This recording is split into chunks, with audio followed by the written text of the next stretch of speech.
말씀 에스라서 8장 말씀입니다. 1절로 20절까지 말씀 함께 읽습니다. 시작. 아닥사스다 왕이 왕위에 있을 때 나와 함께 바벨론에서 올라온 족장들과 그들의 계보는 이러하니라. 비나스 자손 중에서는 게르솜이요, 이다말 자손 중에서는 다니엘이요, 다윗 자손 중에서는 핫두스요, 스가냐 자손 곧 바로스 자손 중에서는 스가랴니, 그와 함께 족보에 기록된 남자가 150명이요, 바한모압 자손 중에서는 스라히야의 아들 엘요호야냐니, 그와 함께 있는 남자가 200명이요, 스가냐 자손 중에서는 야하스엘의 아들이니 그와 함께 있는 남자가 300명이요, 아딘 자손 중에서는 요나단의 아들 에벳이니 그와 함께 있는 남자가 50명이요, 엘람 자손 중에서는 아달리아의 아들 여사야니 그와 함께 있는 남자가 70명이요, 스바다 자손 중에서는 미가엘의 아들 스바다니 그와 함께 있는 남자가 80명이요, 요압 자손 중에서는 여히엘의 아들 오바다니 그와 함께 있는 남자가 218명이요, 슬로밋 자손 중에서는 요시비아의 아들이니 그와 함께 있는 남자가 160명이요, 베베 자손 중에서는 베베의 아들 스가랴니 그와 함께 있는 남자가 28명이요, 아스갓 자손 중에서는 학가단의 아들 요하나니니 그와 함께 있는 남자가 110명이요, 아도니감 자손 중에 나중된 자의 이름은 엘리벨렛과 여우엘과 스마야니 그와 함께 있는 남자가 60명이요, 비그의 자손 중에서는 우데와 사부시니 그와 함께 있는 남자가 70명이었더라. 내가 무리를 아하와로 흐르는 강가에 모으고 거기서 3일 동안 장막에 머물며 백성과 제사장들을 살핀즉 그 중에 레위 자손이 한 사람도 없는지라.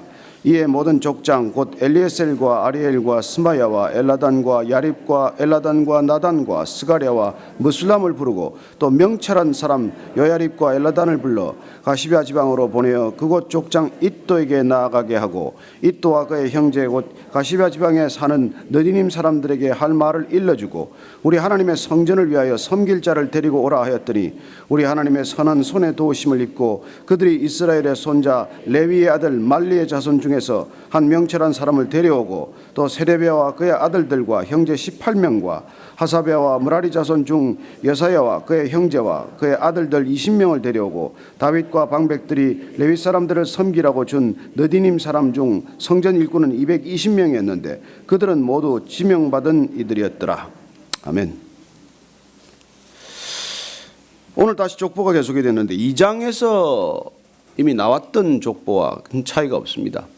다만 스룹바벨과 예수아가 인도했을 때는 어떻게 보면 정치 지도자들의 이름이 먼저 기록이 됐지만 오늘은 보면은 이 귀환의 목적에 합당한 배열을 보게 됩니다. 이걸 지금 2차 귀환이라고 우리가 부르는 것이죠. 1차 귀환은 대략 한 5만여 명 가까운 사람들이 예루살렘으로 돌아갔습니다.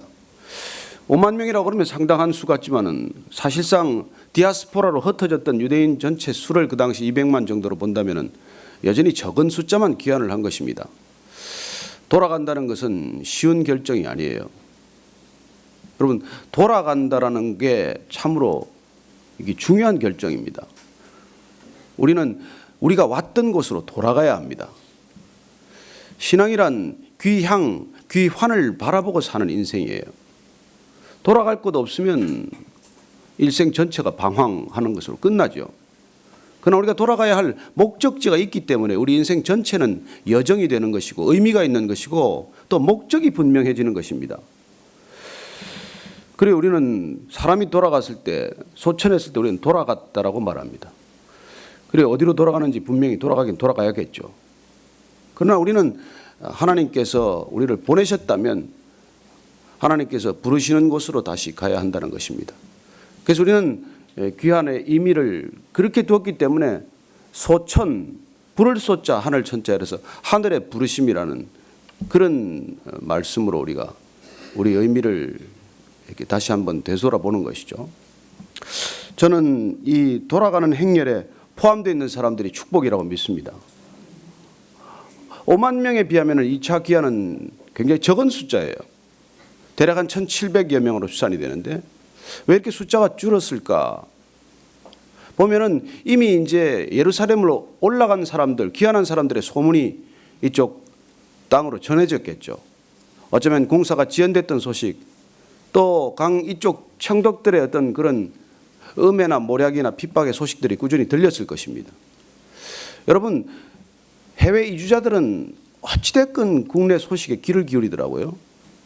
하여튼 뭐 나가 있으면 어찌됐건 뭐 우리들끼리도 방송을 만들어서 한일 방송을 듣고 또 교민신문을 만들어서 교민신문 읽고 끊임없이 본국 소식, 모국 소식에 귀를 기울이게 됩니다.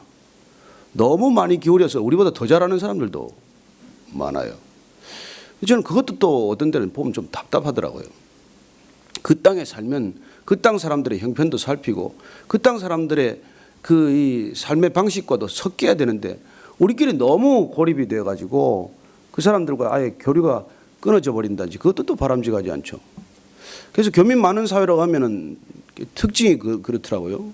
미국만 하더라도 영어는 안 늘고 우리말만 줄어가지고 두 나라 말이 다 불편해지는 그런 어이없는 일이 일어나는데 저는 해외 사는 우리 교민들의 자제분들이 두 나라 말에 아주 능숙하게 되기를 바랍니다. 어쨌든 이 땅 사람들이 정말 귀환한 사람들의 소식을 듣고 갈 건지 안 갈 건지를 이렇게 결정하지 않았겠습니까? 그래서 에스라가 2차 귀환을 결정하고 사람들을 아마 모을 때 이렇게 숫자가 적어진 까닭은 가서 고생한 얘기가 더 많이 들렸을 것입니다. 가서 뭐 정말 행복하게 산다는 소식이 줄줄이 이어졌다면 왜 또 발걸음이 그렇게 많이 이렇게 대열에 합류하지 않았겠습니까? 그런데 일단 2차 귀환의 숫자가 이렇게 줄어든 것을 보면 전해지는 소식들에 대해서 선뜻 결정하기가 어려웠을 것입니다.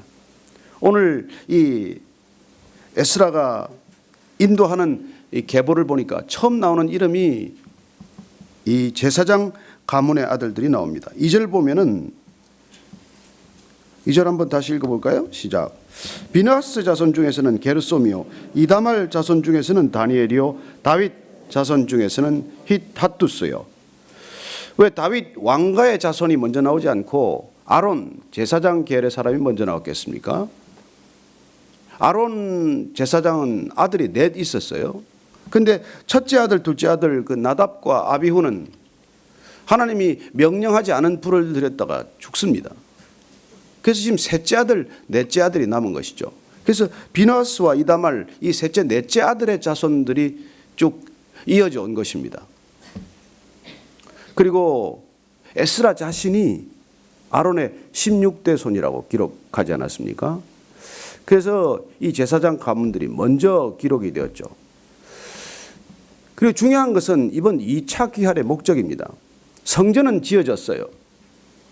성전은 재건이 되었지만 그러나 이스라엘 백성들이 말씀으로 충만하다는 얘기가 들리지 않았겠죠.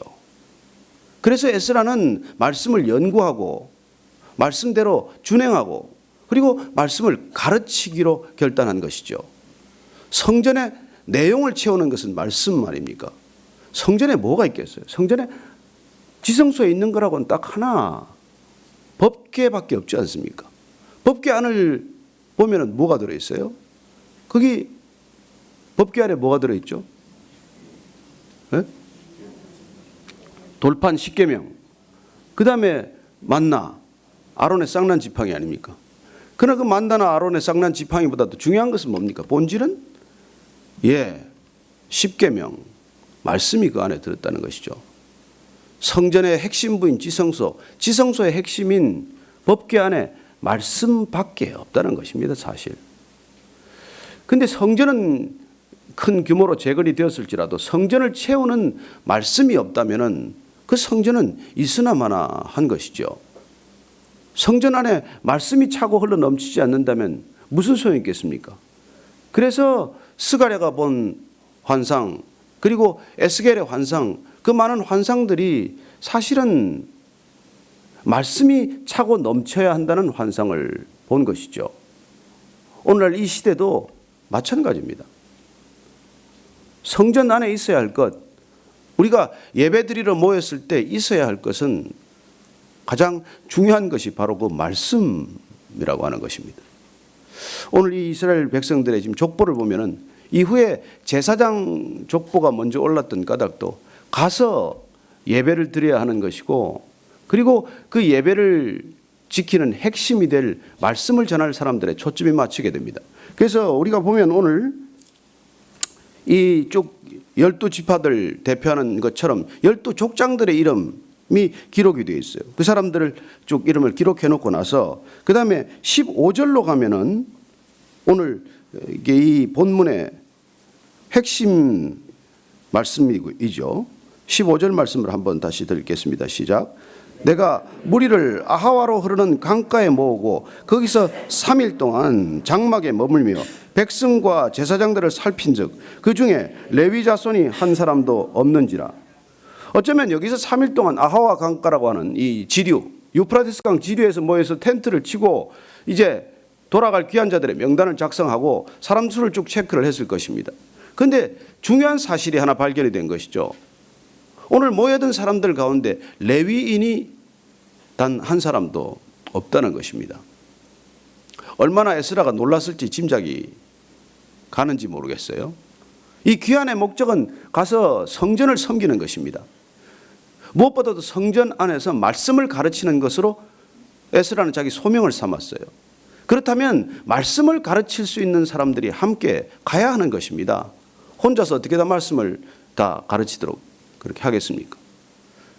그리고 이미 말씀드렸지만 이스라엘 백성들을 향한 하나님의 뜻은 말씀으로 친히 이스라엘 백성들을 친정하는 신정 정치에 원래 꿈이 있었고, 비록 다윗 왕조가 세워짐으로써 그 꿈은 하나님이 접었지만은 그럼에도 불구하고 여전히 이스라엘 백성들은 말씀으로 다스려져야 하는 백성이라는 그 하나님의 꿈이 포기된 것은 아니에요. 언젠가 이 땅에 오신 메시아를 통해서도 하나님께서는 하나님의 친백성들을 말씀으로 다스리겠다고 하는 계획을 접은 적은 없습니다. 인간의 때를 써서 인간이 실망하게 될 그 왕을 주기는 하셨지만은, 그러나 끝없이 하나님께서 우리에게 주시는 것은 말씀을 통해서 우리를 늘 새롭게 하는 것입니다. 그래요, 에스라가 말씀에 붙들렸습니다. 그는 말씀에 시간을 들였고 시간을 투자했고 그의 삶을 말씀에 드렸어요. 말씀에 헌신했습니다. 그리고 그는 본인이 살아낸 말씀을 가르쳐야 한다고 결론을 내렸어요. 여러분, 말씀을 살은 사람은 말씀을 가르칠 수밖에 없는 것이죠. 본인이 말씀을 친히 살고 그 말씀의 능력을 체험한 사람이 어떻게 말씀을 전하지 않을 수 있겠습니까?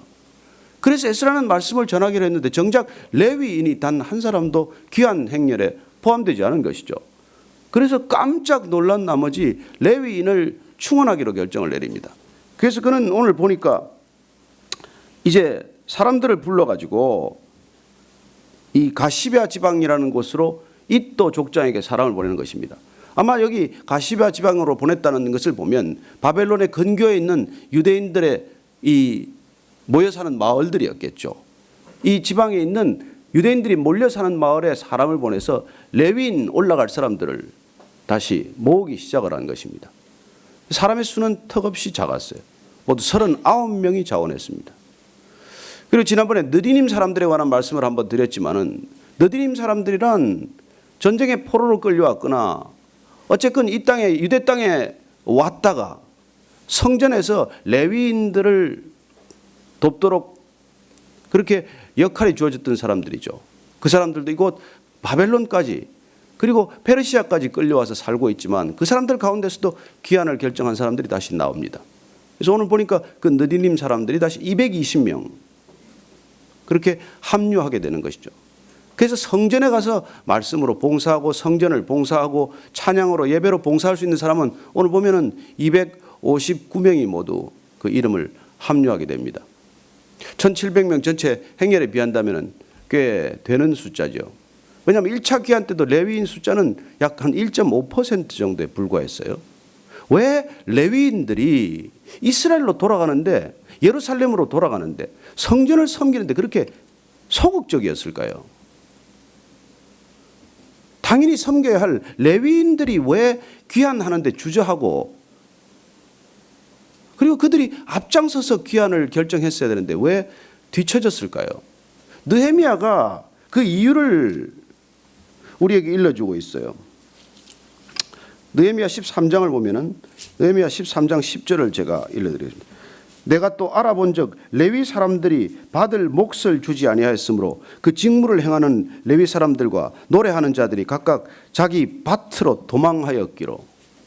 아하, 보니까 이 레위인들이 받아야 할 몫을 제대로 받지 못했다고 되어 있습니다. 원래 레위인들은 본인들에게 주어진 기업이 없습니다. 본인들의 자발적인 자체 경제 활동을 하나님께서 하지 못하게 하셨어요. 너희들이 하나님의 말씀을 섬기는데 거기 진력하도록 하고, 그리고 48개 성읍을 이스라엘 땅에 12지파에 각 4개씩 성읍을 줌으로써 거기서 충당해서 생계를 유지하도록 했습니다마는 나라가 어려워지고 여러 가지 형편이 어려워지면서 이 레위인들이 먹고 살기가 어렵게 되었다는 거예요. 현실적인 문제에 봉착한 것입니다. 예, 그래서 이 사람들이 심지어 이렇게 전부 성전 봉사를 하다가 도망을 가버리고 말았어요. 사실 사사기에서 일어나는 레위인들의 타락도 그런 문제와 관련이 있는 것이죠. 그래서 레위인 첩 사건이라든지 미가의 신상 사건이라든지 사사기에 기록된 것들을 보면은 소위 레위인들의 영적인 타락 문제가 심각하게 제기가 된 것입니다. 어쨌건 그들이 곤핍해졌건 어찌된 연유였건 간에 그들이 말씀 사역에 집중하지 않았기 때문에 영적으로 갈급해졌고, 영적인 기근이 들기 시작했고, 영적인 기근이 영적 타락으로 연결이 되고, 영적 타락이 정치적, 경제적, 사회적, 문화적 부패를 결국 악순환의 고리로 만든다는 것입니다. 저는 이 사회도 동일하다고 믿습니다. 어디서부터 이렇게 빗나갈까요? 어디서부터 이렇게 잘못되었겠습니까? 모든 것들이 다 영적인 타락에서 비롯된 것이죠. 영적 타락의 뿌리는 무엇입니까? 말씀의 기근이에요. 아니, 이렇게 말씀이 많은 세상에 온 인터넷에 돌아다니는 게 말씀인데, 그러나 말씀의 기근, 말씀의 허기가 아니고서는 우리는 이 높은 자살률을 설명할 길이 없습니다. 여러분, 영적인 기근의 끝은 자살이에요. 사람이 죽기 전에, 자살을 결행하기 전에 뭐부터 시작이 되겠어요? 영적인 기근과 배고픔과 허기로부터 시작이 되죠. 사실 그 책임이 오늘날 우리 크리스찬들에게 주어져 있다는 것입니다. 그들에게 무엇이 필요한지 우리는 알지 않습니까? 사람이 떡으로만 사는 것이 아니요, 하나님의 입으로 나오는 말씀으로 사는 것이라고 우리는 알고 있지 않습니까? 저들은 몰라요. 무엇에 목마른지 무엇에 허기 졌는지 모르고 살아요. 그냥 많이 먹으면 산다고 생각을 하겠죠. 많이 먹으면 살만 찌지 않습니까? 그래서 오늘날 제일 큰 산업이 살 빼는 산업 아닙니까? 그러나 그렇게 살은 쪄도 여전히 영적으로 허기져 있고, 수많은 음료수를 마셔도 여전히 목마른 것이죠. 우리가 그들의 허기와 그들의 기근, 그들의 목마름을 우리가 분명히 알고 있다면 우리가 다가가야 할 사람들은 그 사람들 아니겠습니까? 우리만 먹고 우리의 허기가 해결되면 끝입니까? 아니잖아요. 그리고 그때나 지금이나 모든 영적인 타락의 뿌리는 같습니다. 근데 그때는 레위인을 그렇게 구하기가 어려워서 심지어 바벨론 궁에서 붙잡아가서 자꾸 악기를 타게 하니까 오늘날 군대 안 가듯이 손가락을 다치게 하고, 그래서 그걸 피했다는 것들도 있어요. 기록이 있어요. 그 바벨론 궁에서 레위인들 중에서 악기 타는 사람들, 찬양하는 사람들 성가대 자꾸 뽑아가니까 거기 가기 싫어가지고 자해를 한 것이죠. 그리고 거기를 피했던 기록들도 있어요. 그러나 오늘은 그렇지 않습니다. 상황은 정반대예요.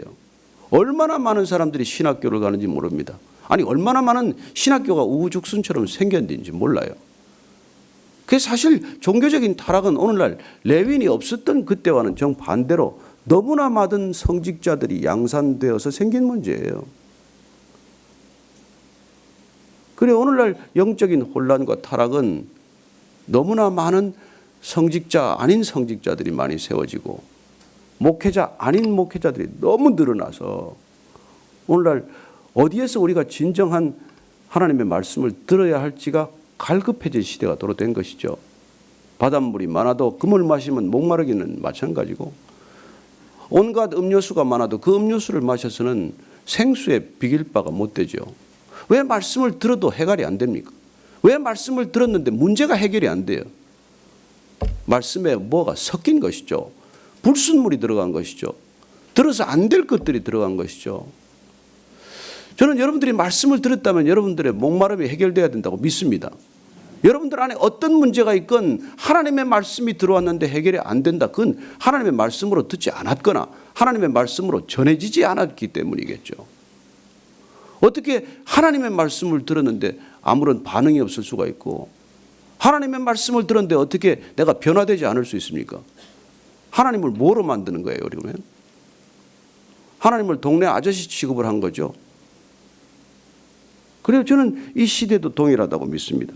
오늘 이 여러분들이 본문을 보면서 여러분들은 귀환을 결정할 수 있을지 모르겠어요. 저 자신도 귀환을 결정해야 할지 어떨지 아마 망설였겠죠.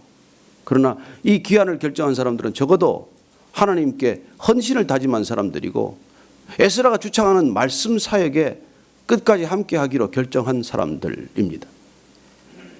에스라는 말씀에 목숨을 걸기로 결정했고, 말씀을 전하는데 인생을 드리기로 결정을 했고, 그리고 그 에스라의 비전에 함께한 사람들이 오늘 1700여 명 명단이 기록되었다는 것입니다. 저는 오늘날 크리스천들도 동일한 오늘 이 미션을 받아야 한다고 믿습니다. 에스라처럼 여러분들이 말씀에 붙들린 사람이 되기를 축원합니다.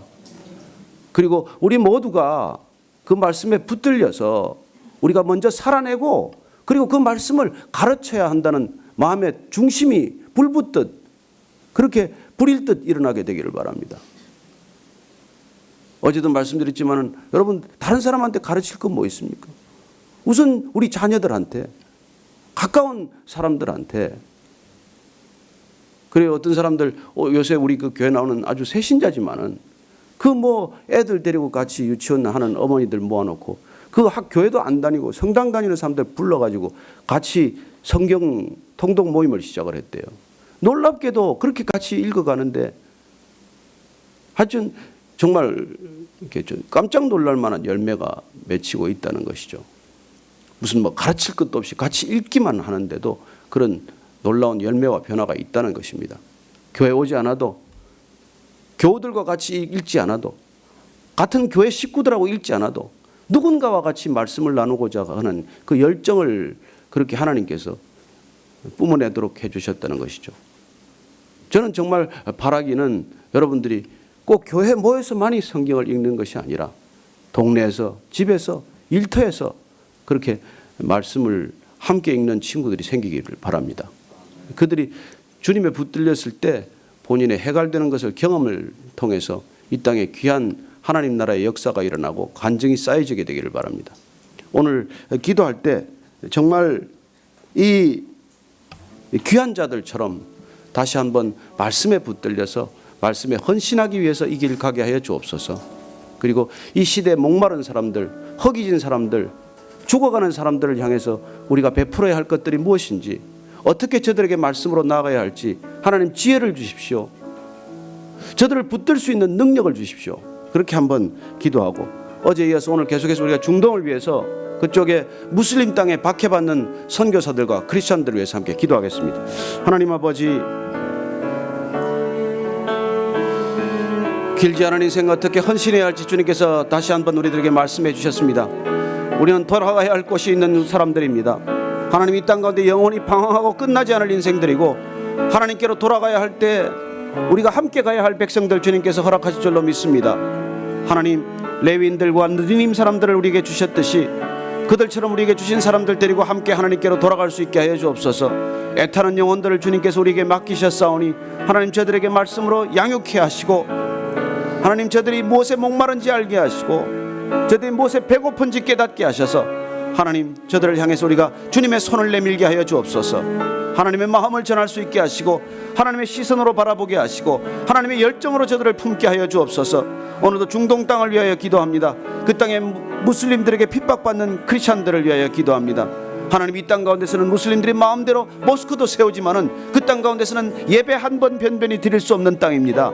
하나님, 그 땅 가운데 주님을 예배하는 자들을 불쌍히 여겨 주시옵고, 지켜 주시옵고, 보호해 주시옵고, 하나님, 숨져가는 순교자들을 주님 붙들어 주시옵소서. 그 땅 가운데 슬픔 가운데 두려움 가운데 있는 사람들 하나님 찾아가셔서 기도할 힘을 얻게 하시고, 무릎에 힘을 주시고, 담대하게 주님을 다시 한번 바라보고 신뢰하게 하여 주옵소서. 하나님, 저들을 지켜주시옵소서. 지켜주시옵소서. 하나님 아버지, 우리가 양식이 없어 배고프지 않고 물이 없어 목마르지 않은 시대를 살지만 그러나 여전히 수많은 영혼들이 허기지고 목말라 합니다. 우리 먼저 주님 해갈화시켜 주셨사오니 우리 먼저 허기로부터 배부르게 하셨사오니 하나님 말씀으로 이 불러진 배, 하나님 말씀으로 이 해갈된 풍요로움, 이 풍요로움을 주님 저들에게 전하게 하여 주옵소서. 이 풍요로움을 전하기 위해서, 주님을 전하기 위해서, 증거하기 위해서 주님 저희들 사업도 일으켜 주시고 저희들 직업도 일으켜 주시고 저희들 삶의 관계도 일으켜 주옵소서. 하나님 그 목적을 위해서 우리가 이 땅 가운데서 흥왕하게 하여 주옵소서. 하나님 오늘도 중동 땅을 위하여 기도합니다. 수많은 사람들 예배 드리지 못해서 갈급해하는 사람들에게 주님 찾아가 주셔서 주님 저들이 무릎 꿇고 마음껏 예배하고 찬양할 수 있도록 도와주십시오. 선교사들 주님 두려움 속에 지내고 있습니다. 강하고 담대하게 하시고 주님 다시 바라보고 힘을 얻게 하여 주옵소서. 하나님 이 땅 가운데서는 모스크를 마음대로 지을 수 있지만은 그 땅 가운데서는 성경 하나를 유지할 수 없고 예배 한 번 드릴 수 없는 땅에서 주님 숨죽여서 주님을 부르고 주님을 바라보고 있습니다. 저들 찾아가 주셔서 그 두려운 심경 가운데 주님 내니 두려워 말라 주님 말씀하여 주옵소서.